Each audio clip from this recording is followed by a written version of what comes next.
Sa nakaraan ng ating video, ay mabilis na nagtungo si Ming Yuyu sa likuran ng ating bida, upang harangan ang ginawang pag-atake ng mga satanas kay Shu. Habang ang mga satanas naman, ay napansin ang wala umanong katumbas na katapatan ni Ming Yuyu sa ating bida, kaya kahit na mapinsala pa siya, ay hindi niya ito pinapansin basta makabalik lamang siya sa likuran ni Lu Shu, at huwag hayaan na may mangyaring masama sa kanya.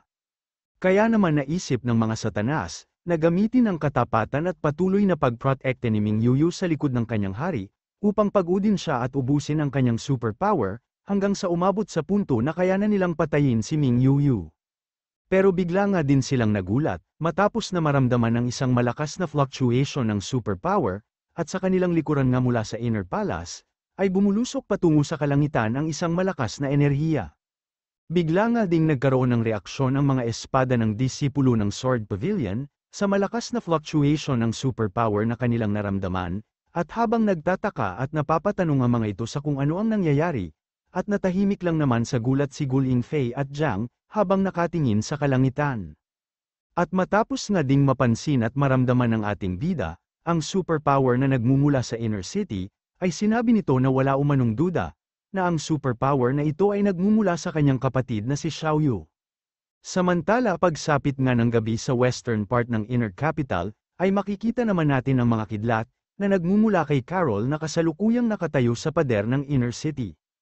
At sa kanyang ngang pag-upo sa pader ng Inner City, ay bigla namang dumating si Xiaoyu, at dito nga ay agad ding tinanong ni Carol si Xiaoyu, kung nabalik na ba sa kanya ang dati niyang espada, pero sinabi lang naman ni Xiaoyu na mukha umanong hindi siya na sorpresa.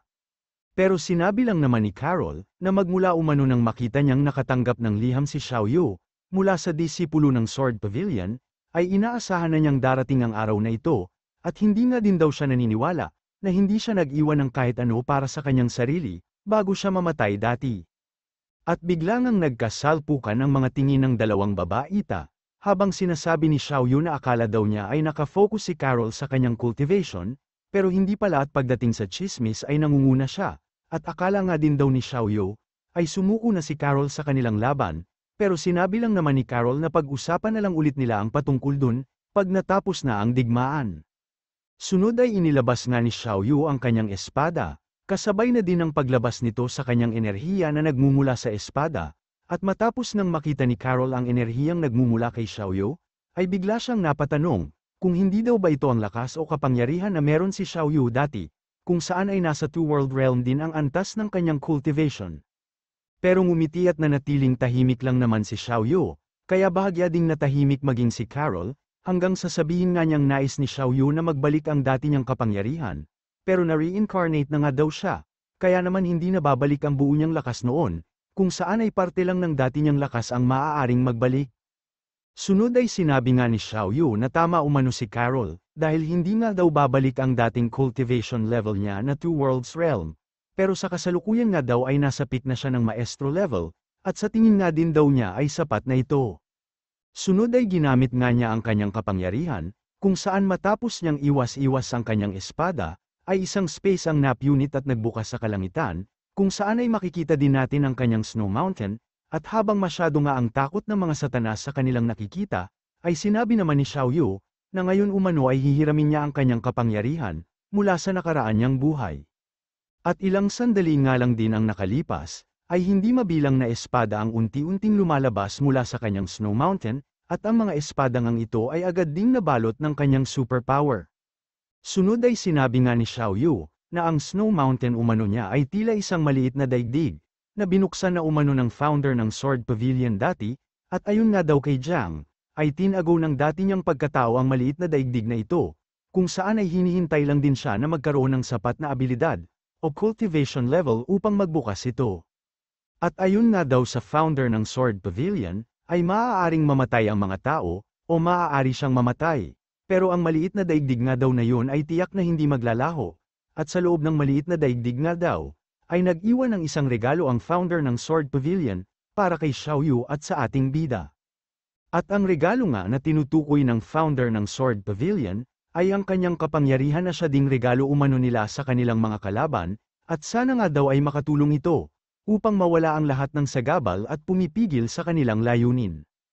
At habang patuloy nga sa pag-akyat sa pader ng inner city ang mga satanas, ay tinanong ni Xiaoyu si Carol, kung alam daw ba niya ang dahilan sa hindi paghawak ni Xiaoyu ng espada sa buhay niyang ito, pero tinanong lang din naman siya ni Carol, kung ano umano ang dahilan. At matapos ng tamaan ng kanyang espada sa leeg ang isang satanas, ay sinabi nito na ang pamamaraan umano sa espada, ay nag-uumpisa sa gumagamit o may hawak nito. At matapos pang ang tamaan ng kanyang mga espada ang hindi mabilang na satanas, ay sinabi nito na lahat umano ng pamamaraan sa paggamit ng espada, ay natutunan na niya sa nakaraan niyang buhay, kaya naman daw nakakainip na para sa kanya, na muli itong pag-aralan pa. Pero matapos ngang bumagsak ang mga satanas na napatay ni Xiaoyu, ay sinabi ni Carol na sa nakaraan niyang buhay, ay malayo nga ang kanyang narating sa larangan ng espada. Dahil ang enerhiya nga daw na nagmumula sa espada ni Xiaoyu, ay katulad ng mga ginagawang sword power ni Lu Shu, mula sa kaparusahan ng langit o heavenly tribulation, at masasabi nga din daw ni Carol na hindi ito pangkaraniwan. Bukod doon ay sinabi nga din ni Carol, na ang mga sword energy o sword power ni Xiaoyu, ay mas matibay at mas malakas din, kumpara sa mga pangkaraniwang thunder sword power, at ang isang kainaman pa nga daw, ay hindi niya kailangan ng physical na espada upang pumatay. Gayunpaman, ay alam nga daw ni Carol na hindi pa natutunan ni Xiaoyu ang lahat sa nakaraan niyang buhay, dahil hindi nga din daw niya alam, na maaari nilang wasakin ang Snow Mountain, upang magkaroon sila ng sword spirit, dahilan naman upang biglang pagpawisan si Xiaoyu, at magdilim ng bahagya ang kanyang muka. Sunod ay tumalon nga si Carol, mula sa pader ng inner city at sinabi na ito na umano ang oras, upang siya naman ang gumawa ng pag-atake, at habang pababa nga siya sa mga satanas, ay agad din niyang nilabas ang kanyang mga kidlat. At bago pa nga siya tuluyang makababa, ay agad ding lumabas ang mga kidlat mula sa kalangitan, na agad nga ding napansin ng isang babaeng ito, dahilan upang mapatanong siya sa kanyang sarili, kung bakit may kakaibang pangyayari na naman daw sa western part ng Royal Capital. Ang babaeng ito nga ay walang iba kundi si Zuni, ang bagong commander ng mga Blood Demon o Satanas, na akala daw ay ilang libo lang ang mga sundalo ni Lu Shu, kung saan ay hindi niya kakayaning depensahan ang western part ng inner city, pero ngayon nga daw ay sunod-sunod na kakaibang pangyayari, ang nagaganap sa western part ng Royal Capital.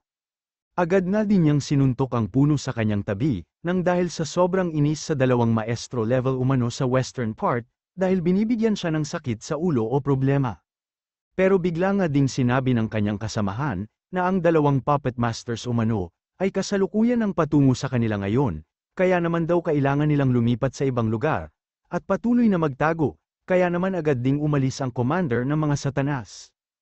At sa kanyang ang paglipad, ay sinabi nito sa kanyang sarili, na haayaan na umano niya ang mga basura nilang sundalo sa western part, at kahit mamatay na nga daw silang lahat ay walang magiging problema. At basta hindi nga din daw magapi ang pangunahing hukbo nila, na kasalukuyang inaatake o kalaban ng mga Imperial Dragon Guards ngayon, ay masasabi niyang under control pa din daw nila ang sitwasyon. Samantala, bago naman tuluyang lumapag si Carol sa labas ng inner city, ay naglabas siya ng isang malakas na kidlat, dahilan upang magtilansikan ang mga katawan ng namatay na satanas, sa lugar kung saan siya ay lumapag.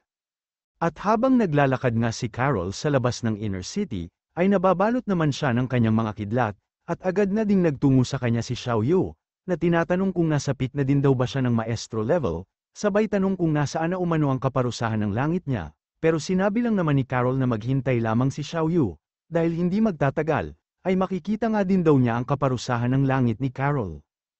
At nang muling ang naglakad si Carol, ay agad ding nagtakbuhan patungo sa kanya ang mga satanas, hanggang sa mapalibutan na nga siya ng mga satanas, na patuloy pa din sa pagsugod. Pero tinawag at ginamit lang naman ni Carol, ang dugo ni Odin na nananalaytay sa kanya, at kasunod nga nito, ay ang pagtawag niya sa heavenly tribulation o kaparusahan ng langit, na agad-agad ay tumama sa mga satanas na kasalukuyang pasugad. At habang patuloy nga ang pagtama ng kidlat, mula sa kaparusahan ng langit sa mga satanas, at habang patuloy din sila sa paglalakad, ay biglang tinanong ni Xiaoyu si Carol, kung ito na daw ba ang sinasabi niya kanina at kung ang pag-ataking ito lang daw ba ang kaya niya. Pero biglang napahay na kulang naman itong si Carol, at bigla ding sinabi na hindi na umano kailangan ng Luniverse ang heavenly tribulation, kaya kailangan na daw ibigay ng kalangitan ang lahat ng mga kidlat sa Luniverse, sa kanya.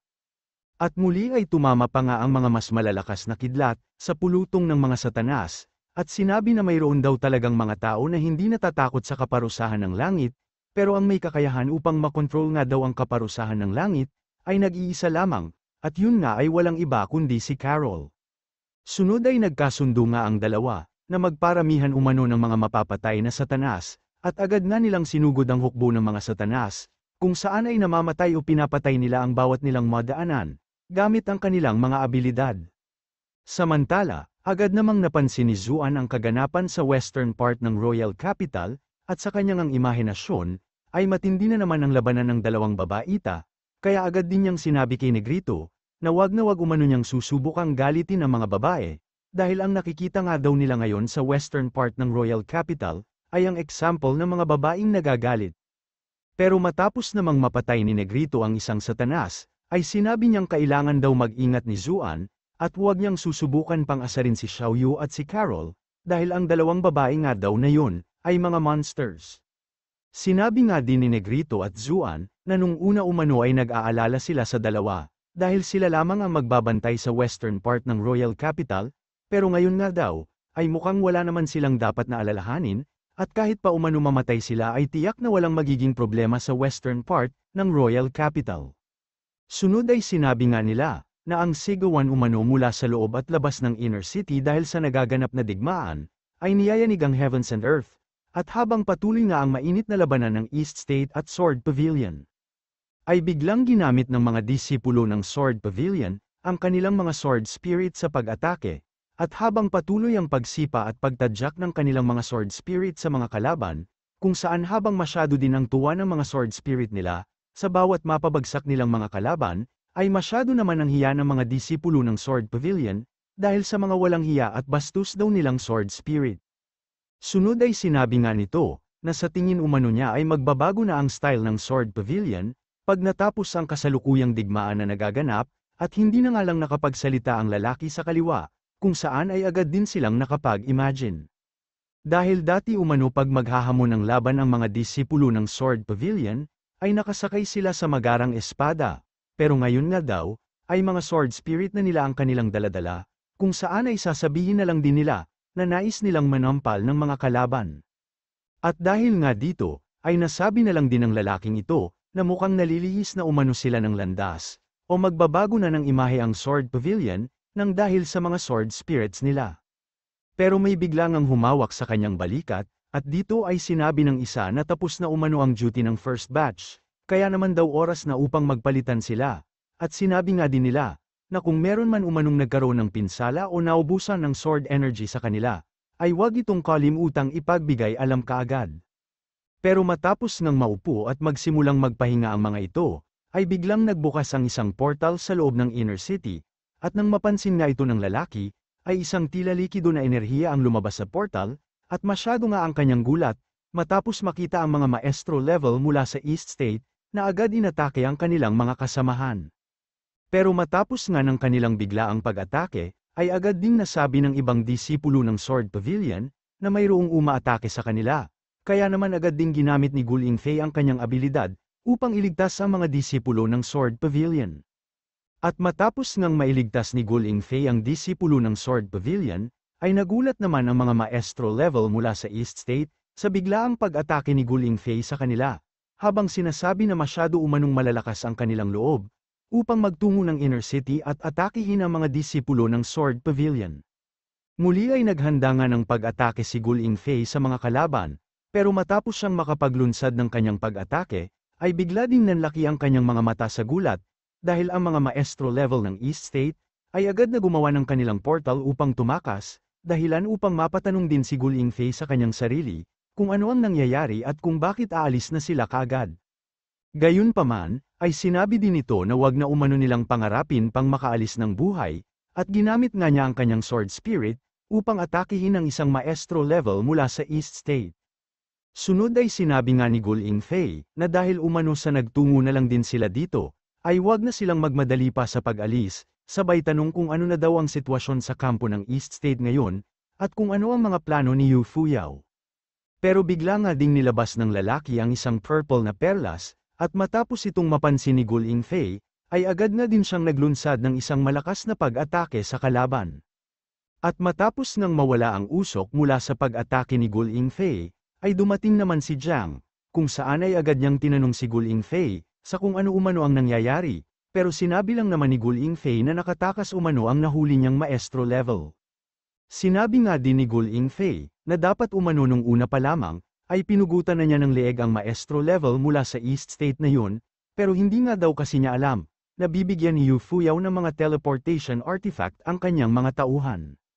Pero sinabi naman ni Jiang, na malamang umano sa nagtungo lang dito ang mga maestro level na yun, upang magdulot ng kaguluhan, at malamang nga din daw, na nais nilang galitin at pasunurin si Jiang o nais nilang magpahabol kay Jiang, sa isang lugar kung saan ay madali silang mapapalibutan, sa pagnanais na mapatay siya, at malamang nga din daw na planado na lahat ito ng kanilang mga kalaban.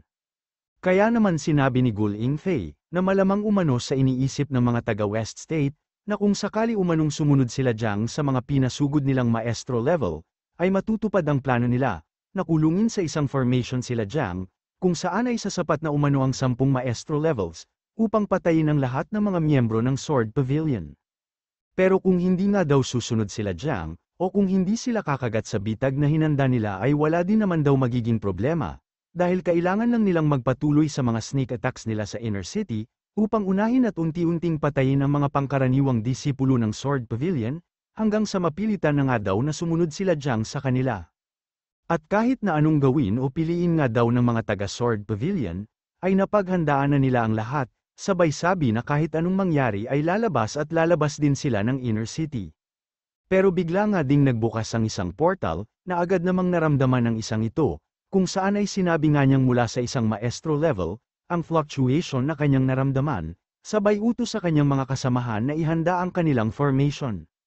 Pero sinabi naman ng isang ito, na wag muna nilang i-activate ang formation, dahil hindi umano sila Jiang ang dumating, dahil ang mga dumating nga ay walang iba kundi ang kanilang sword spirit, na agad sinampal ang isa sa mga maestro level na tauhan ni Yu Fuyao. Agad nga ding napapatanong ang mga maestro levels na tauhan ni Yu Fuyao, kung bakit umano andito ang mga bulinggit na tila sira ulo. Bukod doon ay napapatanong nga din sila, kung bakit umano ang mga maliliit na nilalang na ito, ay kasing lakas din ng mga maestro levels, dahil ayon nga daw sa kanilang intelligence, ay kasing lakas lang ng mga stage 1 cultivators ang mga bulinggit. At matapos ngang mabungi ang isa sa kanilang mga kasamahan, nang dahil sa pagsampal ng sword spirit ni Gul Ingfei, ay sinabi ng mga iba pang mga tauhan ni Yu Fuyao, na hindi daw ba dapat ay ang mga seniors lang ng Sword Pavilion, ang may antas na maestro level sa cultivation. Pero sino daw bang mag-aakala, na ang Sword Pavilion ay gagamit din ng mapanlinlang na estilo, kung saan ay tinago din nila ang antas ng cultivation ng mga sword spirits nila. At matapos ngang magkamalay ang sinampal ng sword spirit ni Gul Ingfei, ay bigla ding nanlaki ang kanyang mga mata, matapos makita ang pag-atake ni Gul Ingfei, gamit ang malaking embodiment ng kanyang espada. Sunod ay sinabi nga ni Gul Ingfei, na buti na lang umano at hindi nauunawaan ng mga tanga ang mekanismo ng mga sword spirit nila, o ang ibig niyang sabihin, ay ang patungkol sa mga sword spirits nila, na ang antas ng cultivation ay nakabase sa cultivations ng mga masters nila. Pero agad nga ding nagdilim ang kanyang muka, dahil sa biglaan din silang napalibutan ng mga tauhan ni Yu Fuyao, na isa-isang lumabas sa kani-kanilang mga portals, gayunpaman ay sinabi naman ni Gul Ingfei, na masyado umanong malakas ang loob ng mga taga-East State, upang sagudin pa din sila kahit pa hindi kumpleto ang kanilang formation.